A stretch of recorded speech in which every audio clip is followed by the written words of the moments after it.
Olá, muito bom dia para você, muito bom dia para todo mundo. Vamos começar mais uma semana com muita informação e com muita prestação de serviço. Vamos nós, está chegando o seu AB1 dessa segunda-feira, hoje dia 6 de outubro, 11 horas e 49 minutos, pessoal. Estamos juntos na telinha da TV Asa Branca, também pelo nosso portal, o G1 Caruaru e região, e ainda pelo Globoplay. Aí a gente vai ver como é que está o clima aqui em Caruaru para a gente começar, para a gente ver essa segundona, porque a previsão do tempo está dizendo que o dia deve seguir assim, ó, com sol entre nuvens. À tarde e à noite, o tempo pode ficar parcialmente nublado. Agora a temperatura está marcando 25 graus, nessas imagens ao vivo que a gente está conferindo, ó, e a mínima deve ficar na casa dos 19. A gente aproveita para dar uma olhadinha na previsão do tempo em algumas cidades da nossa região também. Por isso que a gente vai dar uma conferida aqui no telão, ó. Em Belo Jardim, no Agreste, a mínima é de 17 graus, a máxima pode chegar aos 25. Catende, na Mata Sul, ó, mínima de 20 graus, a máxima pode chegar aos 28. E no Sertão, Afogados da Engazeira, aponta uma temperatura mínima de 19 graus e a máxima pode chegar aos 31. Aqui no AB1 nós também vamos falar sobre um incêndio que foi registrado em uma lanchonete aqui de Caruaru, porque tem um flagrante. Olha só essas imagens aí, ó. Dá para ver o momento em que esse homem coloca fogo numa coluna, tá vendo aí, na coluna desse estabelecimento que fica no bairro São Francisco. Depois, ó, rapidamente as chamas se espalharam. Tá vendo só? Que maldade, não é, pessoal? Nós vamos trazer todos os detalhes das investigações desse caso, dessa ação criminosa que foi registrada nesse fim de semana aqui na capital do Agreste. Ao vivo com a gente nessa edição tem Fábio Gomes e Joel Almeida. Fábio vai chegar com os principais assuntos do nosso portal nessa segunda-feira e teve flagrante de velocidade muito acima do limite permitido nas rodovias aqui da região. Hein, Fábio? Bom dia para você. Oi, Almir, muito bom dia para você, bom dia para todo mundo que acompanha a gente aqui nesse AB1 de segunda-feira. E realmente, Almir, é um registro impressionante que mostra também muita imprudência, porque a Polícia Rodoviária Federal apreendeu ontem, aliás, autuou ontem um motociclista que foi flagrado conduzindo uma motocicleta a 235 km por hora na BR-232, no município de Sairé, aqui no Agreste de Pernambuco. Esse caso aconteceu ontem pela manhã e daqui a pouquinho eu volto falando sobre todos os detalhes desse assunto, Almir. Ok, Fábio. Joel vai falar sobre alguns direitos importantes para as trabalhadoras, porque ainda existem muitas perguntas sobre licença maternidade. E nós vamos em busca das respostas ao vivo, é claro. Não é isso, Joel? Bom dia. Bom dia, Almir. Um ótimo dia também para você que está com a gente aqui no AB1. Isso mesmo, é importante falar sobre esse assunto porque ficaram algumas dúvidas. A gente tratou sobre esse assunto semana passada, mas teve mudança importante, viu? O benefício, o salário maternidade, ele é concedido no prazo de 120 dias após o nascimento da criança. Mas agora a mudança é que esse prazo ele só pode ser contado depois da liberação da alta médica da criança ou da mãe que ficou internada, se esse prazo foi superior a 2 semanas. A gente vai explicar os efeitos práticos, o que é que mudou de fato, quem é que paga, tudo daqui a pouquinho aqui no AB1. Almir. Perfeitamente. Joel e Fábio conosco nessa edição de segundona do AB1. E as demandas da comunidade também estão presentes aqui no nosso telejornal, porque moradores das Rendeiras entraram em contato com a gente pelo nosso WhatsApp. A IGC Acioli pegou o nosso carro-link para saber o que é que está acontecendo por lá. E você vai contar tudo, contar e mostrar, né, Gessé? Bom dia! Bom dia para você, Almir, bom dia para quem está nos assistindo. Pois é, a gente vai contar como é que está a situação aqui da Avenida Paraíso, no bairro das Rendeiras. A gente está chegando próximo aqui ao local, já observa que a falta de calçamento, do saneamento, que são reclamações aí, né, dos moradores que nos enviaram também mensagem. Então a gente vai trazer mais informações daqui a pouco. A gente está chegando aqui próximo da Avenida Paraíso para cobrar, né, do poder público esses problemas que tem por aqui, e aí a sociedade está cobrando e a gente vai fazer nossa cobrança aqui para que se possa resolver, né, solucionar esse problema. Daqui a pouco eu volto com mais informações aqui direto das Rendeiras, Almir. Com todos esses detalhes ao vivo, Gessé, tá combinado? Agora a gente vai até o Agreste Meridional para ver como é que está o tempo lá em Garanhuns, ó. Imagens ao vivo também. Aparentemente o tempo está mais fechadinho por lá, mas o dia deve ser de sol com muitas nuvens, períodos de céu nublado à tarde, e a noite deve ficar com muitas nuvens também. Agora os termômetros marcam 24 graus em Garanhuns e a mínima deve ficar em torno dos 18. Agora a gente vai para o intervalo. Daqui a pouquinho a gente vai conferir uma reportagem bem detalhada sobre as investigações dessas suspeitas de intoxicação por metanol em todo o país. E a gente também vai trazer os dados atualizados dos casos suspeitos aqui em Pernambuco e na nossa região, hein? Tudo isso no seu AB1 que já começou e a gente volta já. 11 horas e 54 minutos agora.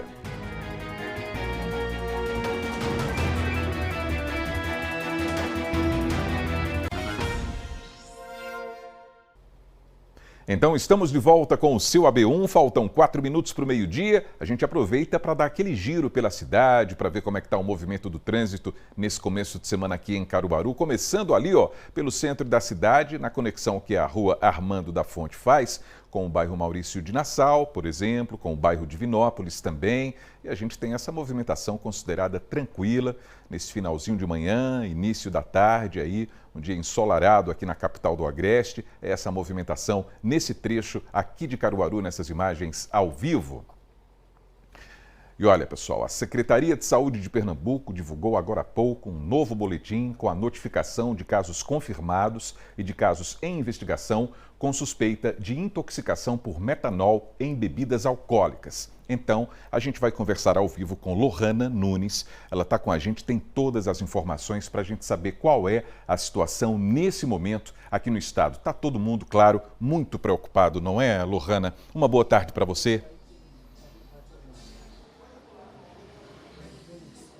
Boa tarde, Almir, para você, para todo mundo que nos acompanha. Sim, uma situação muito complexa, né, que atinge aí o país inteiro, está todo mundo de olhos abertos e nessa preocupação, né? Aqui no estado a gente tem bastante casos, né, a gente vem acompanhando e hoje às 11 horas da manhã a gente fez nova atualização, buscamos informações, a nossa produção buscou informações ali com a Secretaria de Saúde e o Centro de Informações Estratégicas em Vigilância e Saúde de Pernambuco anunciou mais novos 4 casos aqui no estado. Eu vou dizer os municípios aqui que fazem parte do nosso estado de Pernambuco, em que os casos foram confirmados. Um em Serrita, outro em Jaboatão dos Guararapes, melhor dizendo, 2 em Recife e as idades são entre 20 e 54 anos. Pessoas ali, homens e mulheres, né, que já estão internados e a mulher do caso, né, são 3 homens e uma mulher, e a mulher já recebeu alta.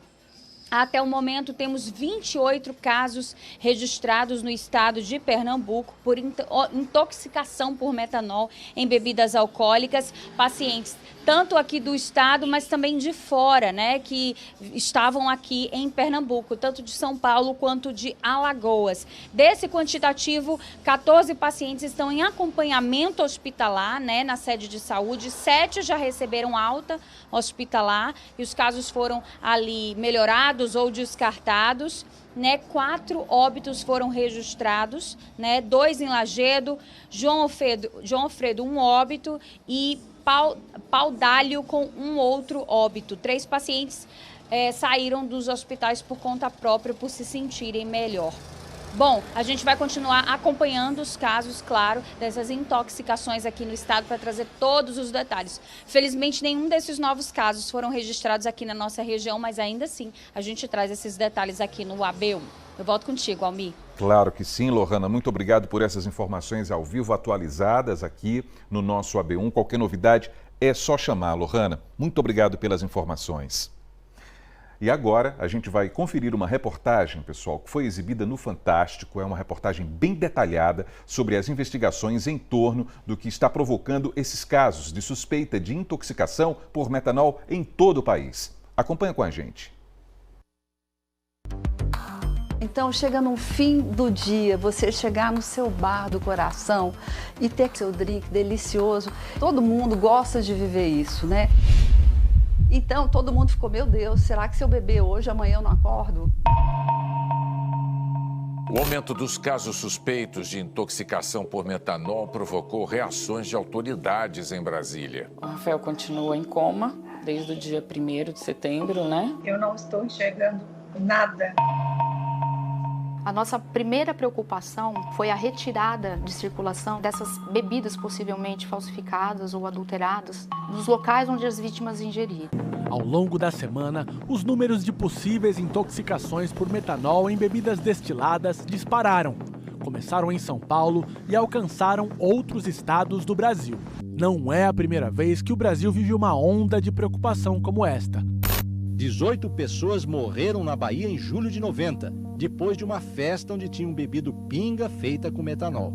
O alarme foi dado pelo Hospital Público de Diadema. Dezenas de pessoas foram internadas na madrugada de 26 de dezembro e todas tinham ido a este sambão e tomado o bombeirinho, uma bebida feita de vodka, groselha e limão. 3 jovens morreram naquela mesma semana. Depois que os colegas falaram que a pessoa estava passando mal sobre a bebida, aí que eu fui perceber e vim ao médico, já perdendo a visão total. As mortes dos jovens na década de 90 foram muito noticiadas pela imprensa, mas o maior surto de intoxicações por metanol dos últimos anos aconteceu recentemente, entre 2016 e 2023. Foram 11 mortes de pessoas pobres em situação de rua e vulnerabilidade. Elas beberam álcool de posto sem saber que o combustível estava batizado com metanol. O caso não teve grande repercussão, mas deixou os pesquisadores em alerta. O Centro de Informação e Assistência Toxicológica de Campinas fez um alerta, dizendo que a situação era a ponta de um iceberg e recomendando a investigação da origem do metanol, justamente para prevenir futuros casos de intoxicação. Esses pacientes, nessas situações, o que nós observamos eram quadros de intoxicação muito mais graves, porque a quantidade de metanol presente nas amostras eram muito maiores. Mesmo depois do alerta, os futuros casos vieram. E hoje, o Ceatox é um dos laboratórios que analisam amostras de sangue de pacientes com suspeita de intoxicação pelo metanol na bebida. Um trabalho que, segundo o coordenador, precisa ser ágil. Quando um paciente dá entrada no hospital, a coleta da amostra para que seja feita a análise toxicológica é fundamental, porque quanto mais tempo leva, menor a chance de eu detectar o metanol. O metanol é incolor e, apesar de ter um cheiro diferente do etanol que se consome em bebidas, não é fácil de detectar quando há uma mistura entre eles. Tanto o metanol quanto o etanol são tipos de álcoois, né? As características químicas são muito parecidas dos dois, né? Então é difícil distinguir eles assim de uma maneira visual. Para fazer a identificação, né, entre o metanol e o etanol, a gente utiliza técnicas cromatográficas. A equipe do laboratório separa 2 amostras, uma com vodka pura comum e outra batizada com metanol. Então nós temos uma garrafa de vodka, uma bebida destilada com alto teor de álcool, de etanol, e nós vamos passar o seu conteúdo no nosso cromatógrafo gasoso para identificar o pico padrão do etanol puro. O primeiro resultado sai em poucos minutos. Nessa bebida comercial, não há traços de metanol em sua composição. Quando a amostra batizada vai para análise, o gráfico mostra um pico que não aparecia no teste anterior. E acabamos de identificar aqui a presença do metanol, ainda que em pequenas quantidades, né, algumas gotas adicionado na bebida comercial. Tá? Mas foi o suficiente para o aparelho detectar a presença dessa substância. O cromatógrafo consegue detectar o metanol, mas a pessoa que ingere a substância não. Em até 24 horas, surgem sintomas que podem ser confundidos com os de uma ressaca, como náusea, cólicas e dores abdominais. A visão fica turva, a pessoa sente tontura e pode ter alterações de consciência. O sangue fica mais ácido, o fígado é atingido, e também a medula e o cérebro. O metanol ainda afeta os pulmões, causando insuficiência respiratória. Além disso, o nervo óptico é danificado, levando em alguns casos à cegueira. Esse paciente ele pode evoluir também para um quadro de crises convulsivas, coma e até mesmo óbito. O tratamento pode parecer estranho, mas é semelhante ao que foi usado pelos médicos nos casos de 30 anos atrás. Os médicos usaram como antídoto cachaça. Ele recebe aquilo pela sonda nasogástrica. Os que estão melhores a gente deu em copinhos. O repórter Álvaro Pereira Júnior, que também é químico, explica em detalhes pra gente. Olha o metanol aqui. É uma molécula de um carbono só, pequenininha, daquelas que conseguem entrar em vários tecidos do nosso organismo. O metanol em si, ele não é tão tóxico. O problema é que quando ele entra no nosso organismo, vai para o fígado e no fígado ele é transformado em outras substâncias. E essas sim fazem mal para a gente. Entram em ação, então, os antídotos. O principal é chamado fomepizol. Lembra que eu falei que o metanol é transformado no fígado em outras substâncias? Então, quem faz essa transformação são proteínas especiais chamadas enzimas. Quando o antídoto, o fomepizol, é dado pelo médico no paciente, ele vai para o fígado e ele gruda nas enzimas do fígado. Então, quando o metanol chega, ele não consegue atingir as enzimas. Então, ele não é transformado em substâncias mais tóxicas. Ele fica ali circulando e depois é eliminado pelos rins na urina. Mas nem sempre o fomepizol está disponível ali no pronto-socorro. Então, sabe o que os médicos usam? Eles usam o etanol, que é o álcool que existe nas bebidas. O médico calcula a dose de etanol, que pode ser dada até na veia, e aí o mecanismo de ação é muito parecido com o do outro antídoto. As enzimas do fígado gostam mais do etanol do que do metanol. Não tem como o metanol chegar lá também para ser transformado em outras substâncias. Mas uma coisa importante, a administração dos antídotos, seja o fomepizol, seja o etanol, só deve ser feita sob rigorosa supervisão médica. Beleza? O principal antídoto, o fomepizol, não estava disponível no Brasil. Ontem, o ministro da Saúde, Alexandre Padilha, anunciou a importação de um fornecedor do Japão. Conseguimos fechar, junto com a Organização Pan-Americana de Saúde, a compra e a entrega de 2.500 tratamentos do fomepizol. Se o antídoto foi providenciado, a causa de tudo isso ainda é desconhecida. Nós trabalhamos em duas vertentes. Ou de que houve a intenção na adulteração das bebidas, ou que houve uma falta de cautela, um erro culposo, uma falta de cuidado na fabricação. Para quem estuda esse tipo de substância, a hipótese de adulteração intencional em uma fábrica clandestina de destilados é muito mais provável. Certamente é um caso de adulteração, né, porque de maneira controlada, né, de maneira fiscalizada corretamente, não tem quantidades significativas para oferecer risco ao consumo humano. Entre 2022 e 2024, as autoridades brasileiras fecharam em média uma fábrica ilegal de bebida falsificada a cada 5 dias no país.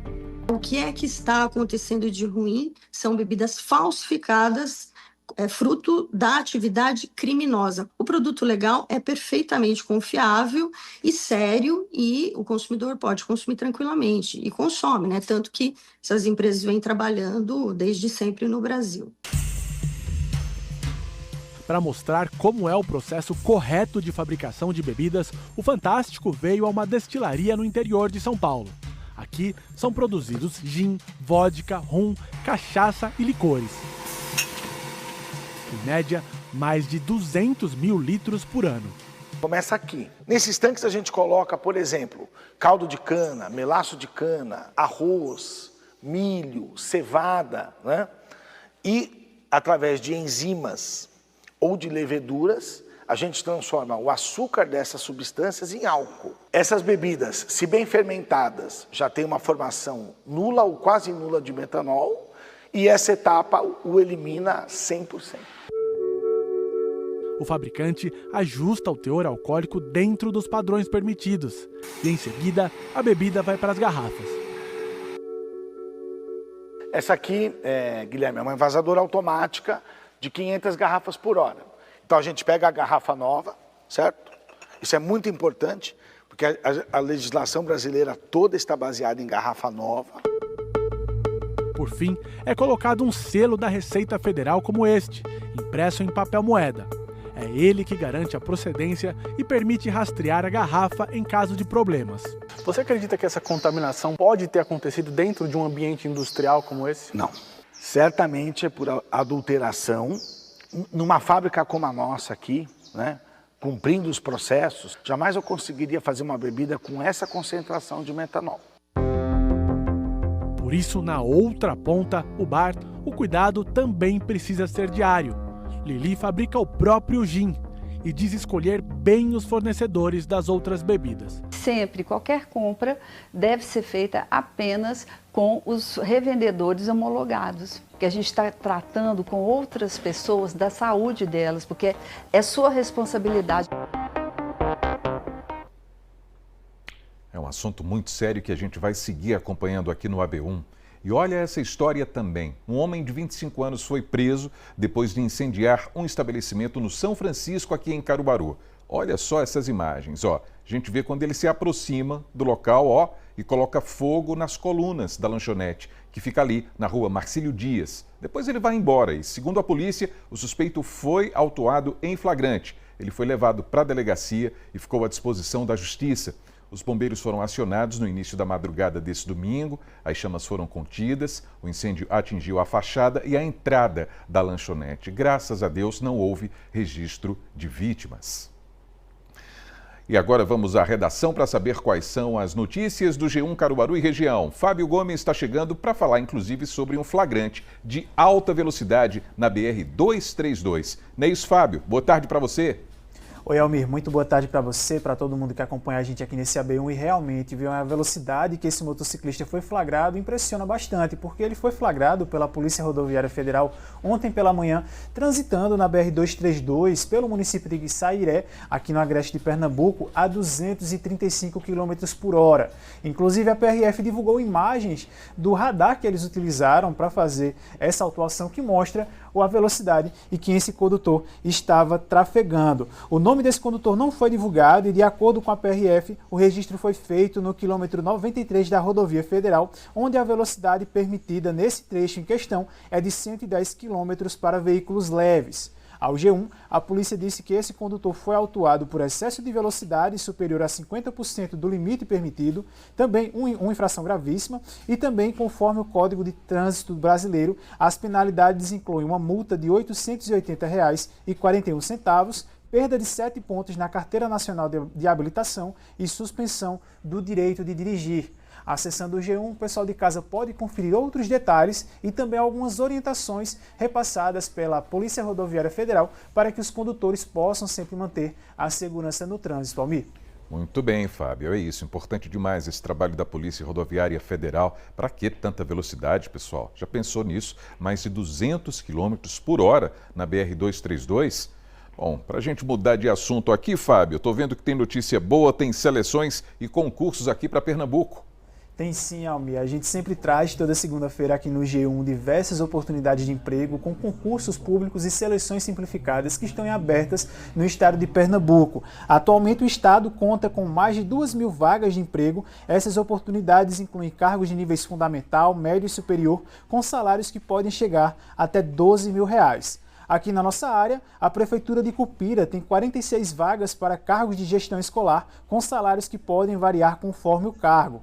Já em Flores, a Prefeitura abriu 43 vagas de níveis médio e superior, com salários que podem chegar até R$9 mil. Essas inscrições encerram no dia 15 de outubro. Já a Secretaria de Educação de Pernambuco abriu quase 2.000 vagas de professores para contratação temporária em diversas áreas. Esses salários podem chegar até R$ 4.800. Outra cidade aqui da nossa área de cobertura, na região da Mata Sul, que tem oportunidades em aberto, é para a Prefeitura de Quipapá. São 16 vagas de nível médio, com salários que podem ultrapassar os R$3 mil. Acessando o G1, o pessoal de casa pode conferir essa lista completa. Todas essas oportunidades estão com o edital completo, onde o interessado pode clicar nele e conferir todas as informações que foram divulgadas para cada uma dessas seleções. E, claro, todas essas informações é só acessar o G1, Almir. Muito bem, muito boa sorte para todo mundo que for encarar essas seleções, esses concursos também, não é? Boa sorte para a turma toda.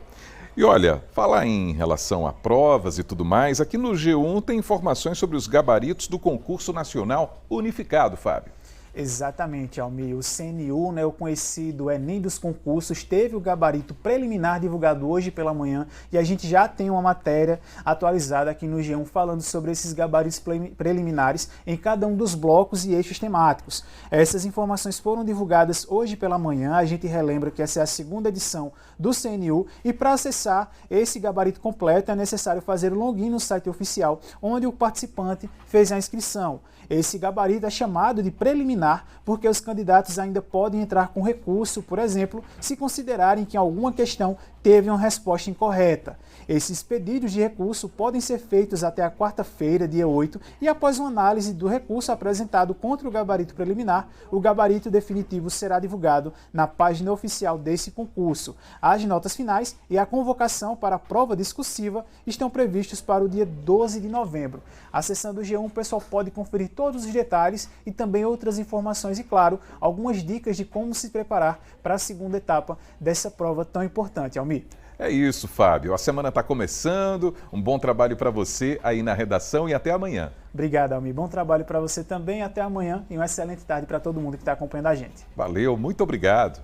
Agora meio-dia, 17 minutos, vamos seguindo porque agora tem os problemas da comunidade aqui no AB1. E é o seguinte, moradores da Avenida Paraíso, nas Rendeiras, aqui em Caruaru, estão enfrentando muitos problemas. Eles entraram em contato com a gente pelo nosso WhatsApp. Então, Gessé Ascioli seguiu para lá com o nosso carro Link e vai trazer todos os detalhes agora. Vamos saber o que é que está acontecendo nas Rendeiras, hein, Gessé? Já estou vendo muito lixo por aí. Uma boa tarde para você.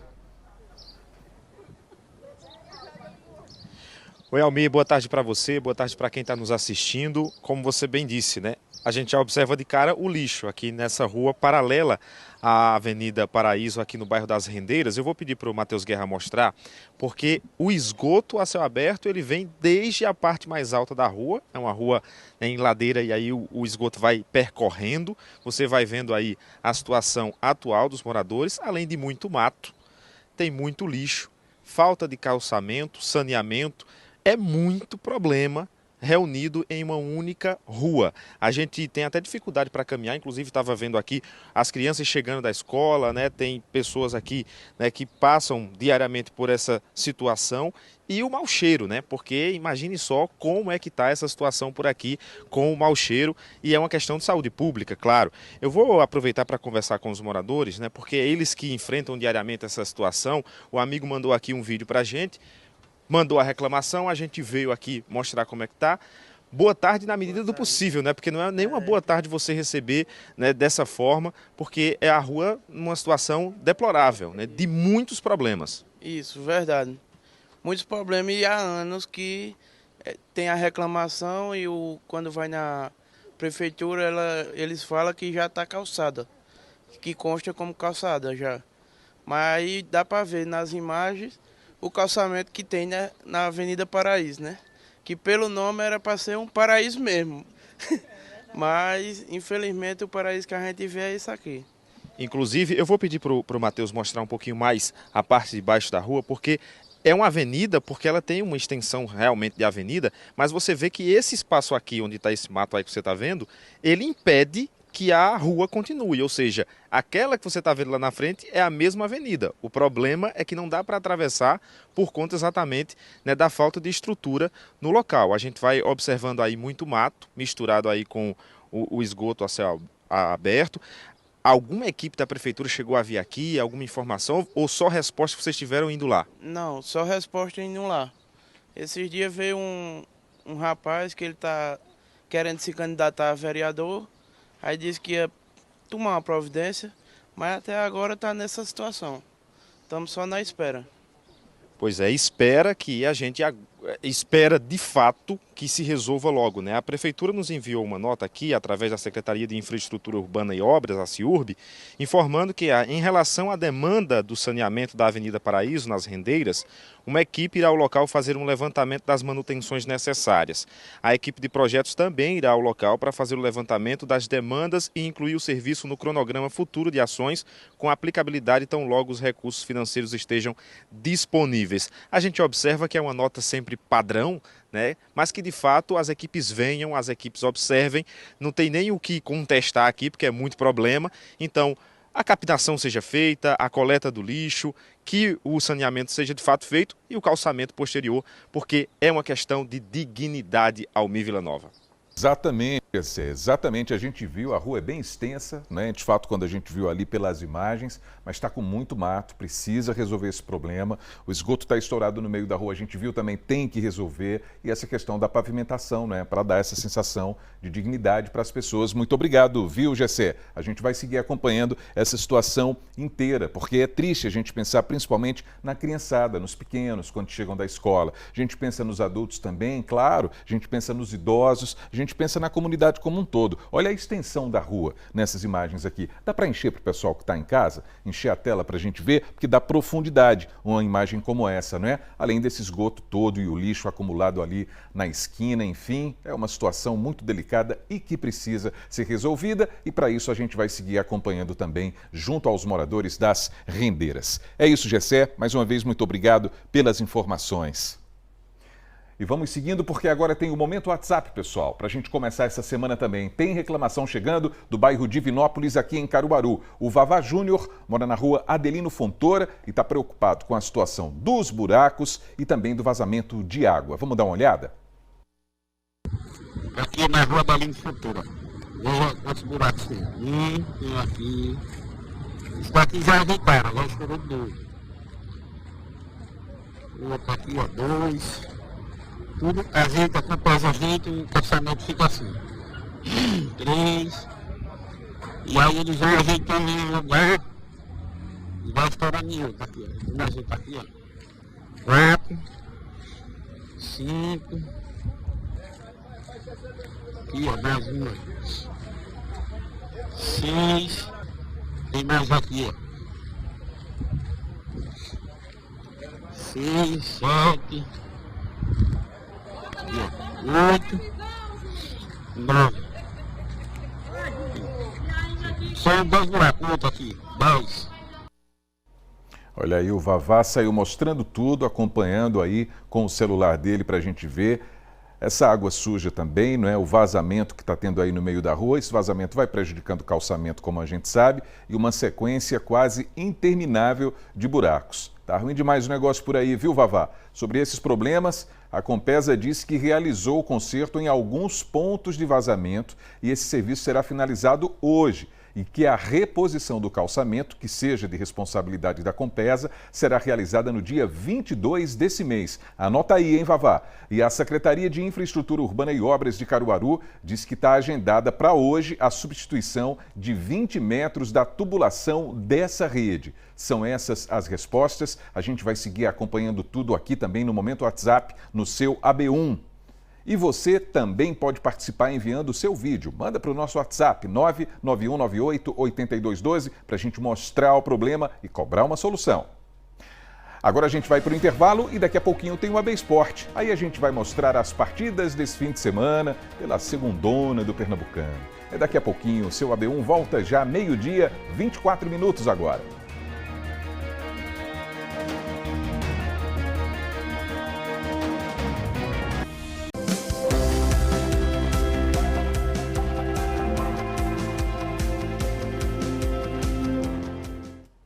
Muito bem, vamos conferir as oportunidades de trabalho nesse início de semana. Segunda-feira é dia de AB Emprego, então Lohana Nunes está voltando ao vivo para falar sobre coisa boa agora. Ela tem todas as informações para a gente. Né, Lohane? Exatamente, Almi. Vagas de trabalho, oportunidade para quem aí está na esperança de voltar ao mercado de trabalho. Boas notícias dessa vez, né? Porque esse é o nosso papel e fazemos com muita alegria. Lembrando que aqui para Caruaru, a gente tem aí 80 vagas disponíveis para hoje. Várias oportunidades aí para você que busca recolocação no mercado de trabalho, como eu disse, mas também temos para outros municípios. Bezerros conta com 18 vagas, 4 delas para costureira geral. Temos também Garanhuns com 6 vagas, Santa Cruz do Capibaribe com 44 vagas, 10 delas para atendente de loja e mercado. A gente vai conferir aí o total de 159 vagas agora.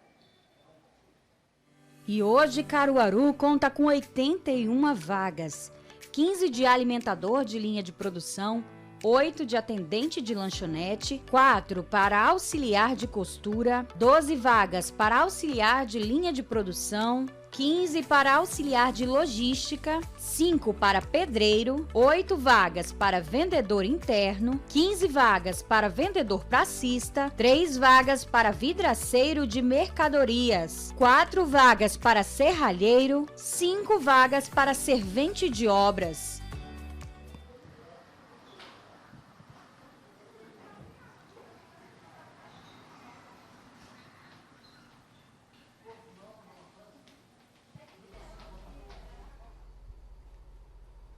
Acho que a gente perdeu a comunicação com a repórter Lohana Nunes. Daqui a pouquinho a gente restabelece esse contato com ela. A gente vai seguindo então com o seu AB1 e agora a gente vai conversar com o Joel Almeida.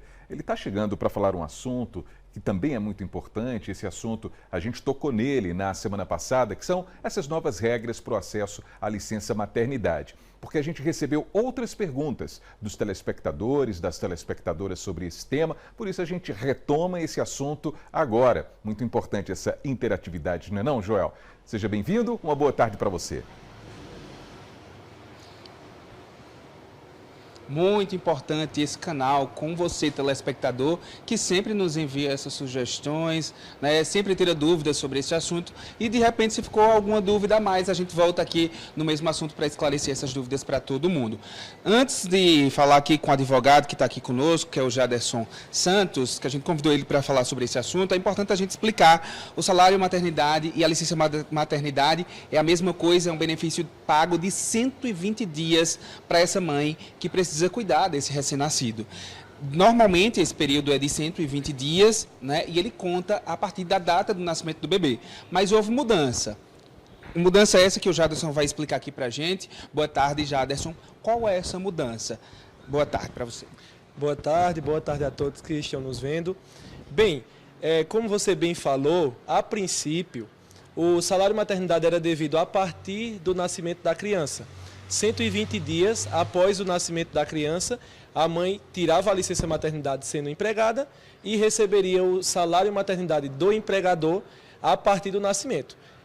Na última semana houve uma mudança, uma lei sancionada pela Presidência da República que alterou esse texto, informando que, em caso de complicações com o parto, que a mãe necessite ou o bebê ficar internado por mais de 2 semanas, ou seja, 15 dias, esse salário maternidade não iria ser mais contado a partir do nascimento, mas sim a partir da alta hospitalar da mãe.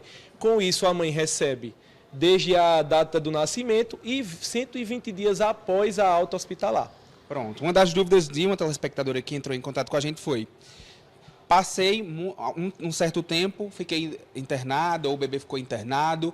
Neste caso, quem é que deve pagar antes do salário maternidade?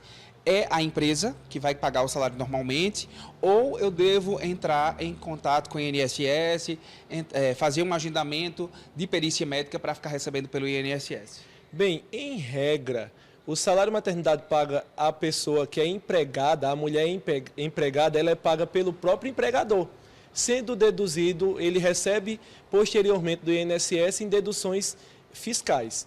Então, o que é que a lei fala? Que vai ser pago a salário maternidade pelo empregador, em caso de empregadas, desde o nascimento até a alta e os 120 dias posteriormente. Posteriormente ao pagamento, o INSS devolve esse valor ao empresário, né? Então, em caso de empregado é assim. Em casos de contribuintes individuais, agricultoras, facultativas, dona de casa, que não têm empregadores, que são autônomos ou que são donas de casa, ou agricultoras, esse valor ele é pago pelo próprio INSS. A pessoa dá entrada ali no meu INSS e o INSS começa já a pagar, sendo prorrogado, obviamente, através da documentação, 120 dias após a alta. Agora, como é que fica a situação dessa mãe que ela precisa ficar internada, às vezes precisa ficar na UTI, sem contato com a família, um prazo mais longo de 3, 4 meses, podendo ultrapassar 1 ano. Nesse caso, o salário maternidade ele só vai contar a partir realmente dessa data e esse período ele fica sendo como um salário normal ali depositado na conta? Então, pelo texto da lei, a gente entende que o salário maternidade ele já inicia no nascimento.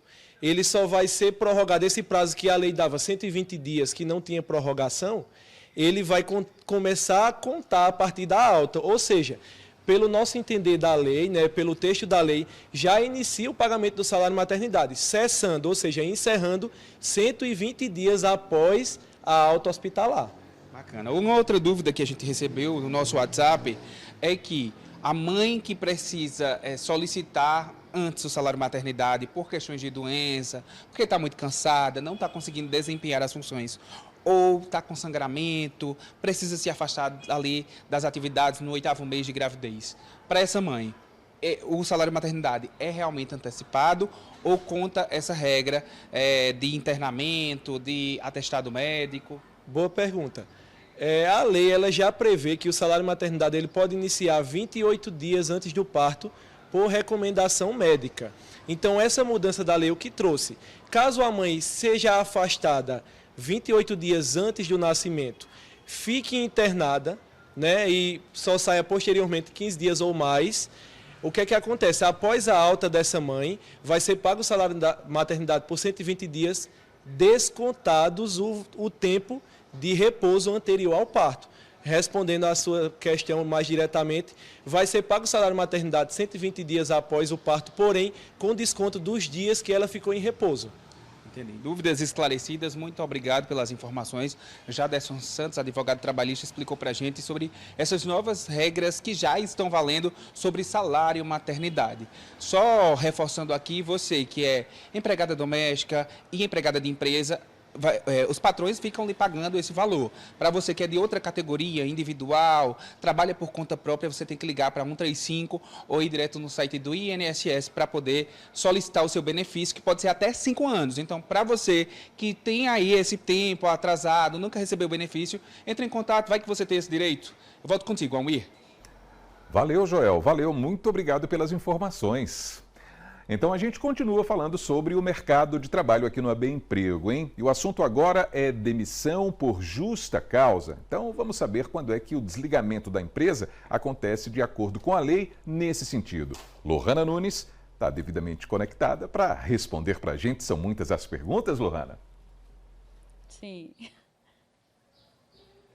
É isso mesmo, a gente teve um probleminha aqui no áudio, mas já reconectamos, tudo certo, para a gente bater esse papo com o advogado trabalhista, né, que vai tirar essas dúvidas nossas, o Rilson Oliveira. Seja bem-vindo mais uma vez. Ele já é de casa, já sabe como são as perguntas aqui para esclarecer para todos os nossos telespectadores. A gente dá boa tarde mais uma vez. Seja bem-vindo, doutor, aqui. E a gente quer falar primeiro sobre justa causa. Ele é um ponto delicado, né? Mas muita gente não tem noção do que se trata, né, essa demissão por justa causa e os riscos que ocorrem por receber essa penalidade. Explica para a gente como é que funciona. Boa tarde, seja bem-vindo mais uma vez. Boa tarde a todos, boa tarde, Lohana. Exato.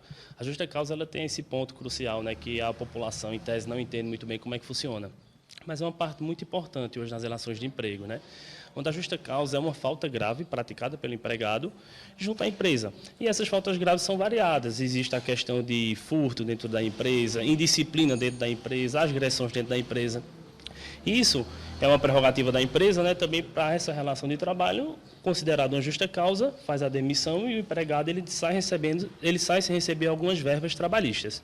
Certo, essas verbas trabalhistas que a gente sabe que acontecem em demissões mais casuais, né? Aquelas normais, né? Que são um terço de férias. Quais são essa penalidade? O que faltaria para o empregado, caso ele fosse por justa causa, que ele receberia numa demissão comum? Perfeito. Essa peculiaridade da demissão por justa causa e sem justa causa reflete nas verbas decisórias que vão receber, né?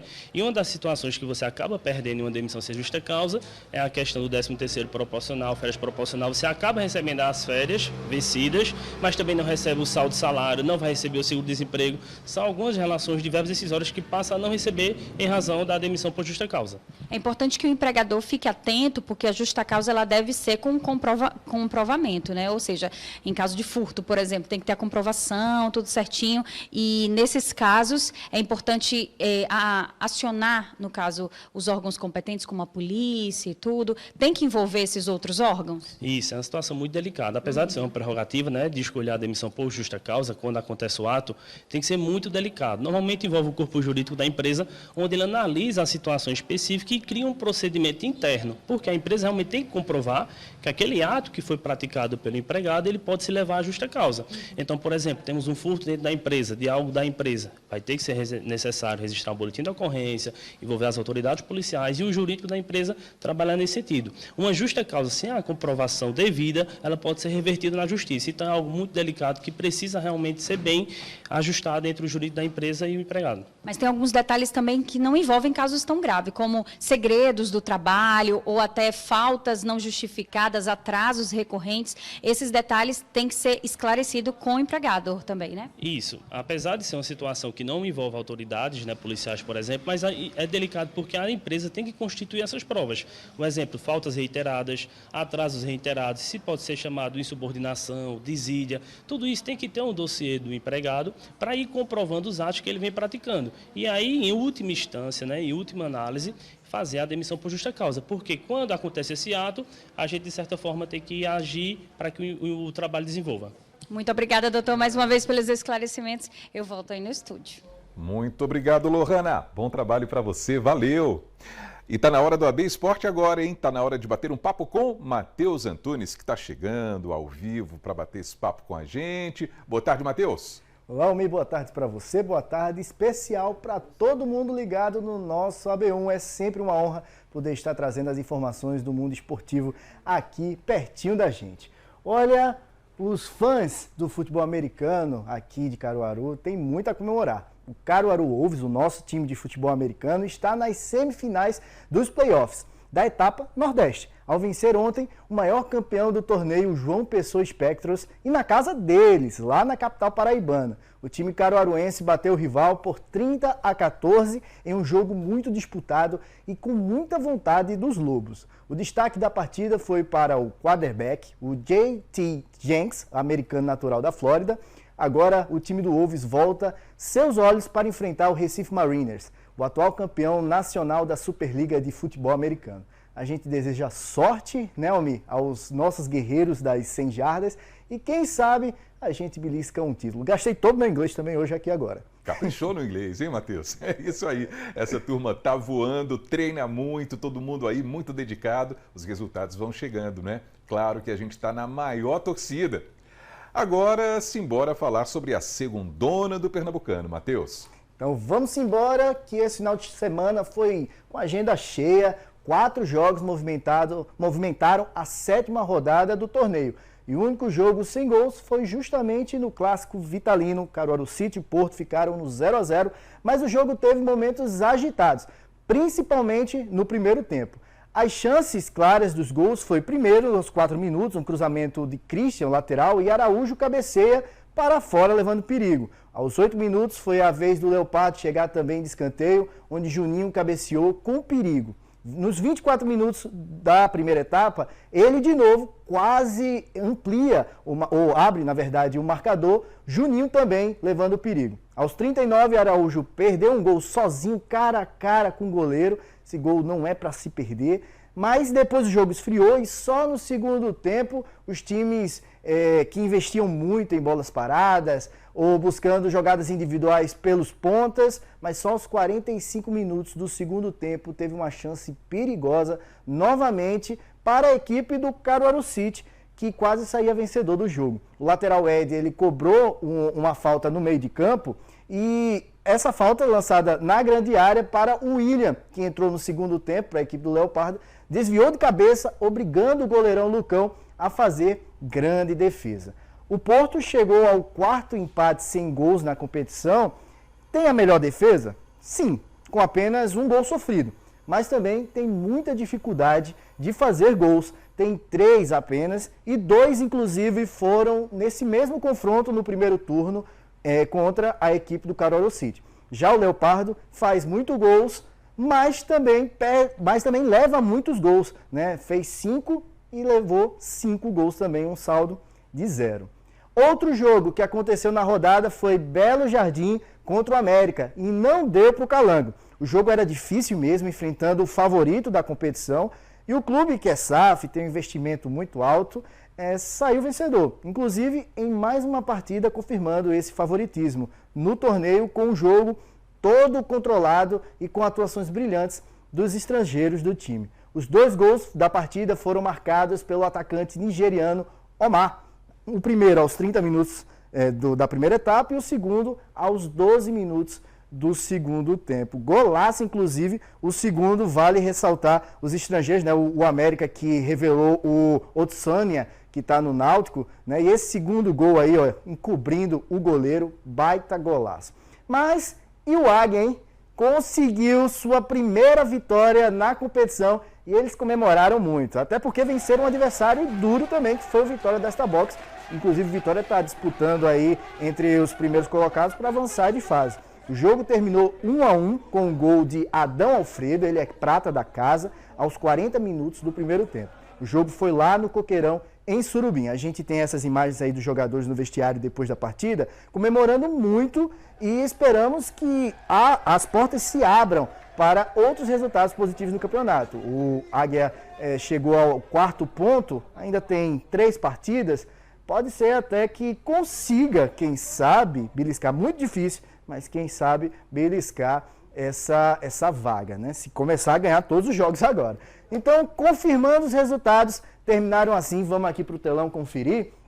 O primeiro resultado, como a gente viu aqui no Veracruz, Caruaru City e Porto 0-0, isso foi no sábado. No sábado também teve 2 jogos, o Águia vencendo Vitória no Coqueirão, o Centro Limoeirense venceu por 2-0 a equipe do Ipojuca no Gonzagão. Esse resultado não foi bom para o Belo Jardim, que o Belo Jardim perdeu em casa para o América e viu o Centro ganhar uns pontinhos à frente da equipe do Belo Jardim. E o Belo Jardim agora vai precisar contar, obviamente, que o Centro Limoeirense perca a próxima partida, o Belo Jardim vença e agora só faltam 3 rodadas. Então o Belo Jardim precisa vencer e precisa contar com o tropeço do Centro Limoeirense, que não está perdendo também. Então não está nem ajudando também a equipe adversária. Mas, como eu estava falando, ainda faltam 3 rodadas para saber quem vai permanecer com o sonho vivo para o acesso, né, para avançar primeiro de fase, às semifinais, e só o campeão ele tem o direito ao acesso para a elite do futebol pernambucano. Almir. Pois é, Matheus. Então, para falar a respeito desse sonho ainda, tá cedo ou já dá para dizer que tem time classificado para a segunda fase, hein? Tem sim, Almir, e o América, que a gente está falando, ele garantiu o acesso para as semifinais do torneio após vencer o Calango lá em Belo Jardim por 2-0. O clube chega a 16 pontos e não poderia mais ser ultrapassado pelo terceiro colocado, que é o próprio Belo Jardim, que tem 7 pontos. Mas vamos conferir aqui no telão como é que está os grupos, né? Como estão os grupos. A gente estava falando do América, agora o América tem 16 pontos, o Centro chegou a 11 e o Belo Jardim tem 7. Mesmo que o Belo Jardim ganhe as 3 partidas, ele não vai conseguir chegar aos 16 pontos, então já garantiu. Já no grupo A, Caruaru City tem 9 pontos, o Porto, com um empate, conseguiu subir para a segunda colocação, já que o Vitória perdeu, e o Vitória com 7 pontos. Ipiranga vai jogar na próxima rodada, pode inclusive também estar disputando ainda nessa vaga. E hoje nosso AB Esporte foi recheado e sempre preparado pensando para você aí do outro lado da tela que gosta de esportes ou histórias que só esse mundo esportivo é capaz de contar. Mas sabe onde você não pode, onde você também pode estar acessando e sendo recheada dessas informações a qualquer hora, a qualquer momento? A resposta é clara, é no GE, Caruaru e região, que você pode acessar facinho pelo celular. Não sabe como? Deixa eu te ensinar rapidinho. Tá vendo o QR Code aqui na tela? Aqui está aparecendo? Pronto. Aponta a tua câmera do celular para ele e ao mesmo tempo vai aparecer um link na tela. Clica nele e, como eu disse, na sexta a mágica acontece.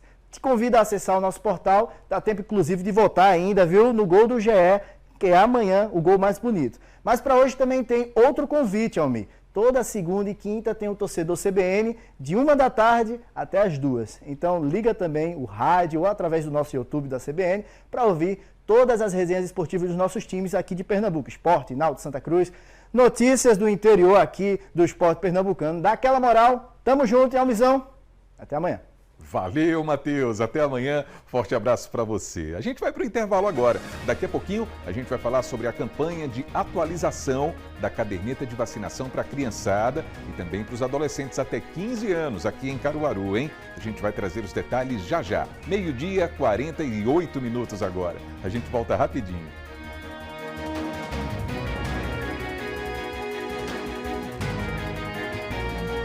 Volta agora 12h, 50 minutos e a gente volta a falar, pessoal, sobre os casos suspeitos de intoxicação por metanol. A repórter Bianca Carvalho conversou com um médico sobre os sintomas de quem ingere esse tipo de substância. Olha só.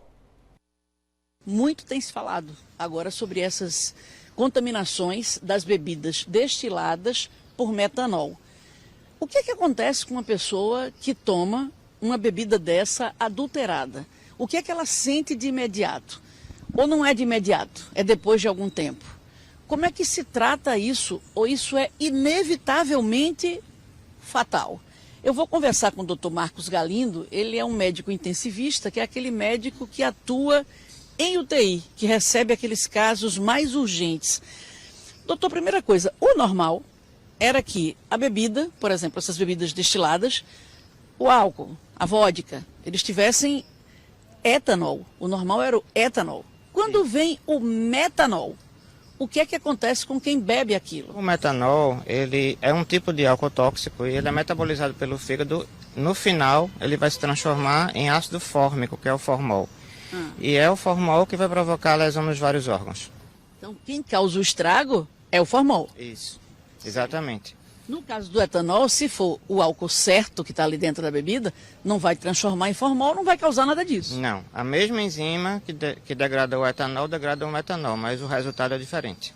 Certo. E doutor, isso aparece quanto tempo depois que a pessoa ingere aquela bebida? Os sintomas iniciais de quem ingeriu o metanol, primeiro que ele não sabe que foi metanol porque o cheiro, o sabor é o mesmo, né? Não muda o sabor, né? Não muda o sabor, não muda o cheiro.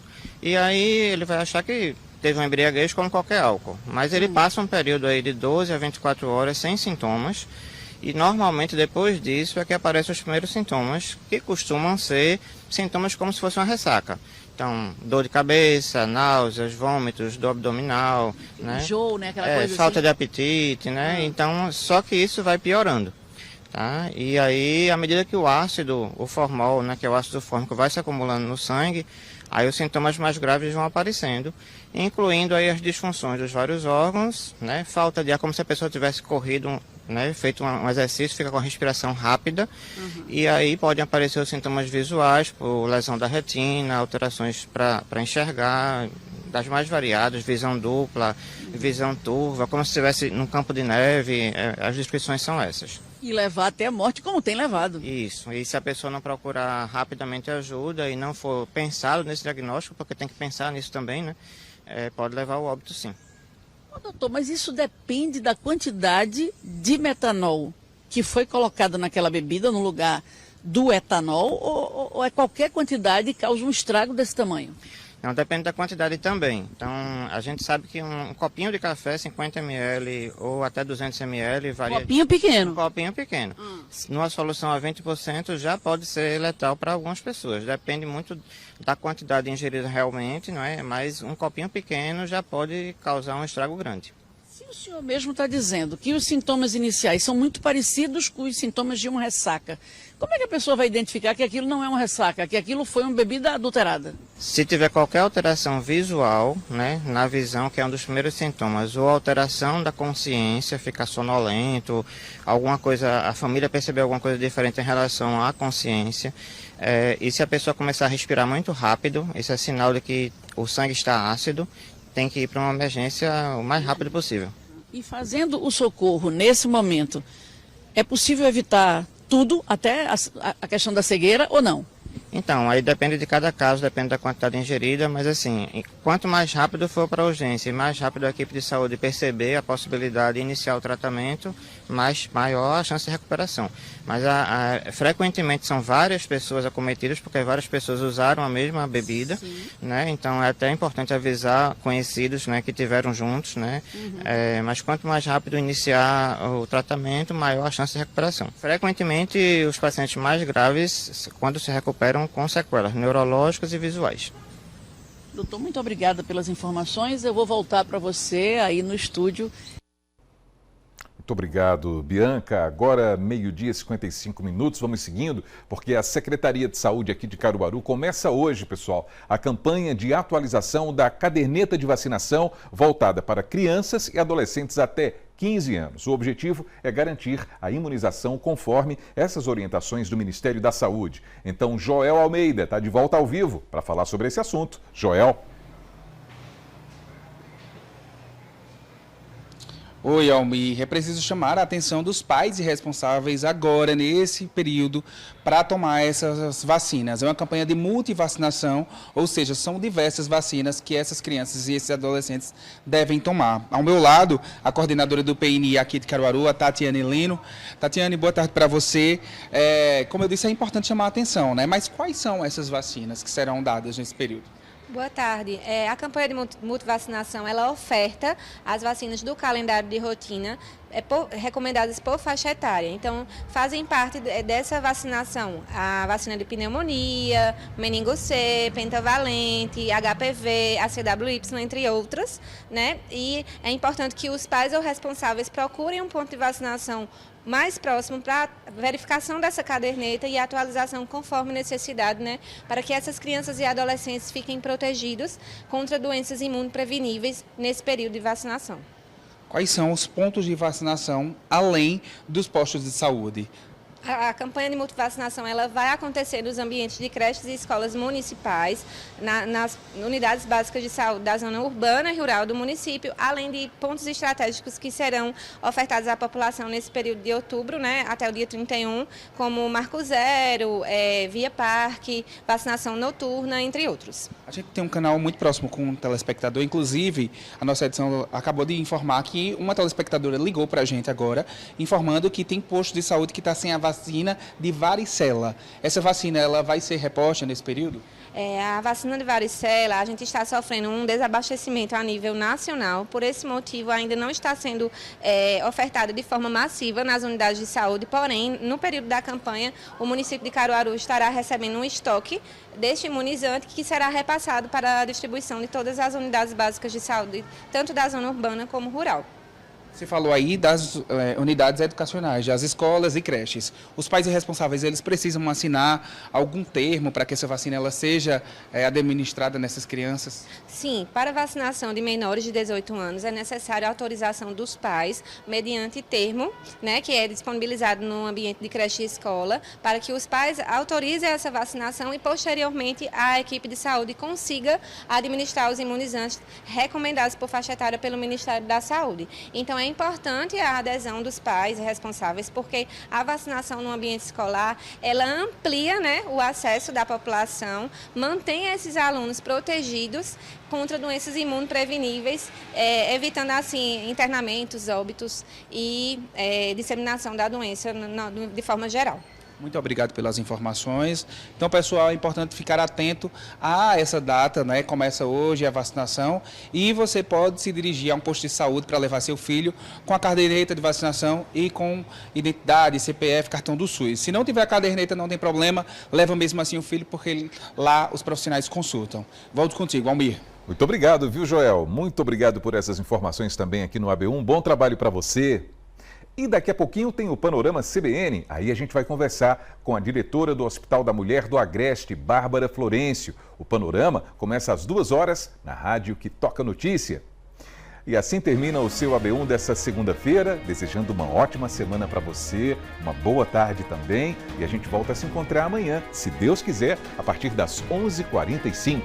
Até lá, pessoal!